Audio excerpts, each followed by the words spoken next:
আমি বুঝতে পারছি শিক্ষকরা এখন বেপরোয়া হয়ে গেছে এবং যারা মনে করছেন যে আমরা যোগ্য, আমরা কেন চাকরি আর করতে পারবো না, কেন আমাদের দ্বিতীয়বার পরীক্ষা দিতে হবে?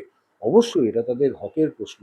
একটি ছেলে বা একটি মেয়ে ৭-৮ বছর আগে যে পরিশ্রম করে পড়াশুনো করে চাকরিটা সৎপথে পেয়েছিল, আজকে ৭-৮ বছর বাদে সেই মানুষটা সেই একই রকম স্পিরিট নিয়ে আবার পরীক্ষায় বসতে পারবে কিনা, বসলেও পাস করতে পারবে কিনা তার তো কোনো নিশ্চয়তা নেই। সুতরাং তারা এই যাত্রায় বেপরোয়া হয়ে যাবে, এটাও স্বাভাবিক। কিন্তু কোথাও লাগামটাও একটু মনে হয় টানতে হবে।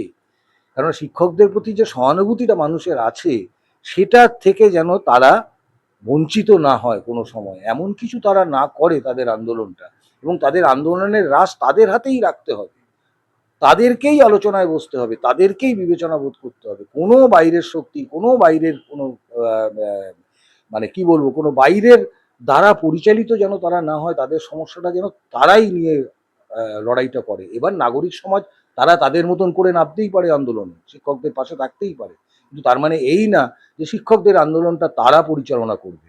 এটা ডাক্তারদের ক্ষেত্রে আমরা দেখেছিলাম। ডাক্তারদের হাত থেকে একসময় আন্দোলনটা বেরিয়ে যাচ্ছে। আমরা পরিষ্কার বুঝতে পারছি আন্দোলন তাদের হাতে নেই সেই রাশটা। এটাই বাংলাতে হয় এখন, এটাই পশ্চিমবাংলায় হয়।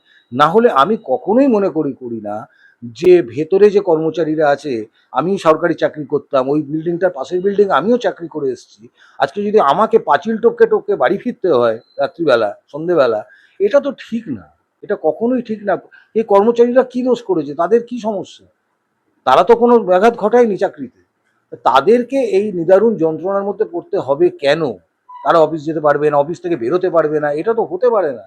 আমি গেট ভেঙে দিচ্ছি, আমি সরকারি সম্পত্তি ভাঙচুর করছি। এটা চলতে পারে না। এটা ঠিক না।